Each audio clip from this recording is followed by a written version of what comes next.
Welcome to Andy's Garage. I'm Andy Phillips.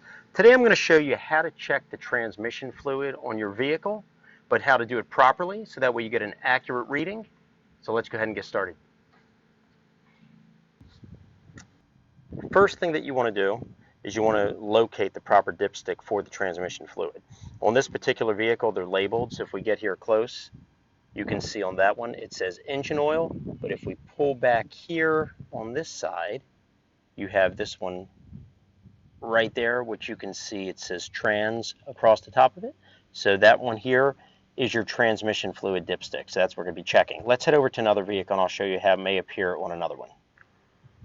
On this one, you have your engine oil down here and your transmission has a little locking tab and then you pull it out there. And then this vehicle here, it's indicated by being a red handle where the engine oil is the yellow handle. So that's on this one here. Let's head over to another one and I'll show you another way that it may appear on your vehicle. On this one, you have your engine oil up top, and if you come back here, here's your transmission dipstick here is on the other side of the engine. So in this case here, you just have a wire kind of metal handle to pull. We saw on the other one, which was a Chevy, it was indicated by red. On the Chrysler, it just had it written. So make a long story short, you're just going to have to, on your vehicle, see which one is oil, which one's transmission. That way you're checking the correct one. Now, it's very important to always check your transmission fluid. A lot of people focus on checking the engine oil and they fail to check the transmission fluid, but it's very important because if your transmission fluid starts to get low, then you'll lack the ability to generate enough hydraulic pressure, which will cause your gears to slip. And a lot of times that's indicated where you've got high RPMs, but the car is moving slow and just doesn't have the power. It's lacking the acceleration. I've dealt with cars in the past where they had a bad transmission leak and the car actually just kind of stopped driving. You're on the road, the engine's revving, the car just won't go. You're getting a burning smell. At that point there, you're running it extremely low and you're in danger of damaging your transmission. So it's very important that you always check your levels. You don't want it overfilled or underfilled. You want it just right. And that's what we're going to show here is how to get it just right, how to do it properly so you can ensure that your transmission is functioning properly and you're not damaging it and resulting in some costly repairs. So let's go here and I'm going to show you now the process to properly get it ready so when you check it, it's an accurate reading. Now, I know some people will just pull the dipstick out and check it when it's cold, just like if you're checking engine oil, but that's not really recommended because transmission fluid expands when it's warm, contracts when it's cold. So you want it to be warm when you get your reading.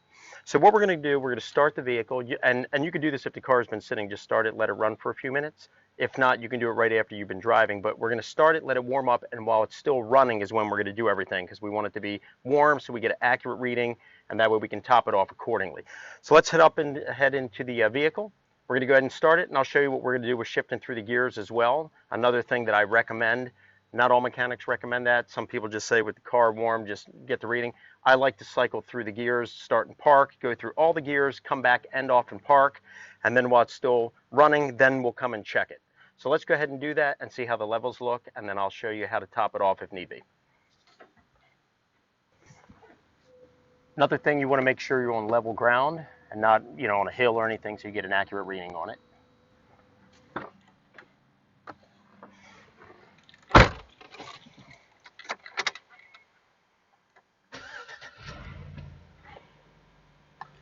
We're going to let it idle for a few minutes, get warm, and then we'll cycle through the gears and I'll show you what we're doing with that before we go out and check it. Always make sure you have the emergency brake on before you do this test since you're going to be cycling through all the gears. And you always want to also make sure that your foot is on the brake.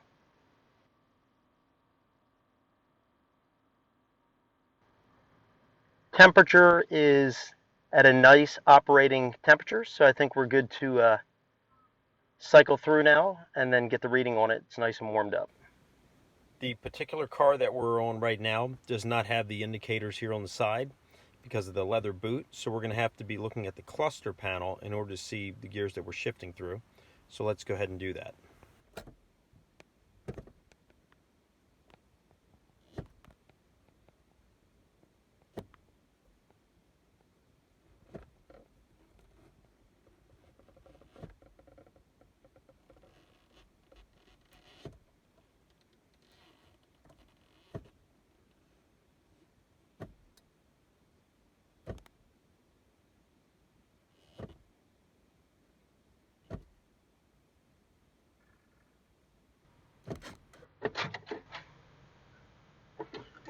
With the engine still idling, let's head up to the front and pull the dipstick out and see how the levels look.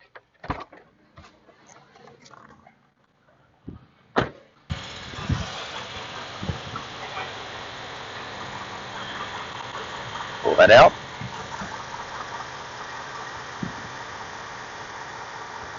Wipe it off first so we get an accurate reading on it. As you look at the dipstick, you'll see here you have your cold section down here.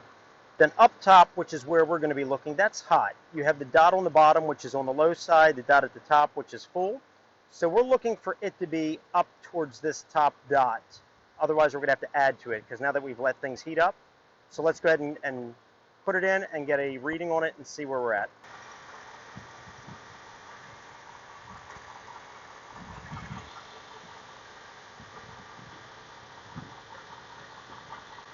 And this one here is actually low.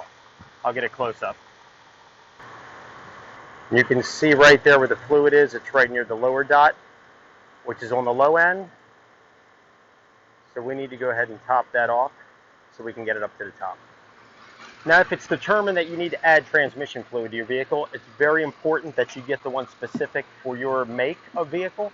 They are not interchangeable. You can't grab just any transmission fluid and dump it into any car. You need to make sure that it's specific for your vehicle. The car I'm working on here is a General Motors, so what I have here is one that is suitable for use in General Motors and Ford vehicles. Automatic transmissions where a Dexron 3 is needed. So you need to check your manual for your vehicle or do some research online for whatever car or truck you have and make sure you purchase the right one before you go putting it in there. So now that we've determined that, the next thing you're going to need is a funnel, because the way that we're putting it in is the shaft where we remove the dipstick out of is where we're going to be putting the fluid into. So if you have a funnel that's got some flexibility, that's a huge plus, because then you can insert it, and instead of having it just stuck like this, you can actually bend it so that way you're not spilling it. So very, I'm advising if you can get one of these, it's best. If not, I mean, you can still work around it, but it just makes it a little bit harder. So let's go ahead and start adding it. Now, it's important that when you add the fluid, the car is still running because we still want to be able to get an accurate reading on that. So we're going to go ahead and put the funnel in.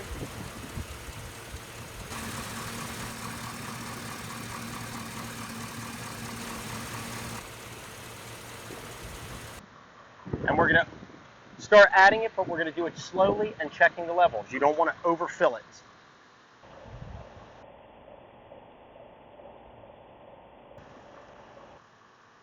So we'll put a little bit in, let it run all the way through, and then we'll go ahead and get another reading on it, and we'll keep doing that until we top it off. Now that we've added a little bit in, we're going to go ahead and get a reading on it and see how it looks. And we can see here we are almost filled, just a little bit below that top dot. So we're going to add just a little bit more to top it off.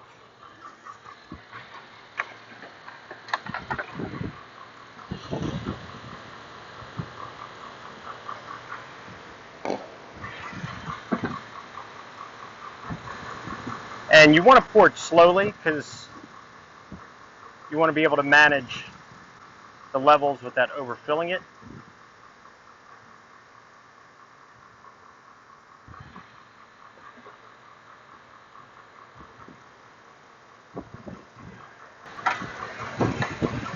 Let's go ahead and check it again, and I think we will be good. I think we'll be topped off.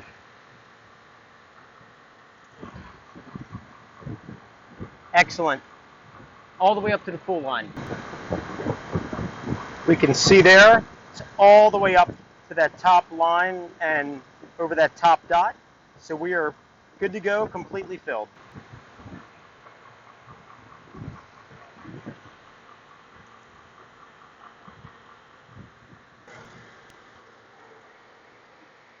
Go ahead and turn the car off.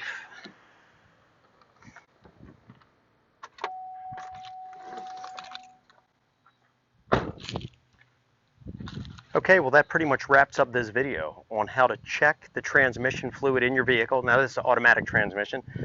Fluid on your vehicle, how to do it properly, and then if need be, how to top it off properly. Because like I said, that's an expensive component. You don't want to be running it low. You don't want to be damaging it. So you want to make sure you maintain it, take good care of it, and keep it lubricated as need be. It's a good practice to do it when you do your oil and you're checking your oil levels.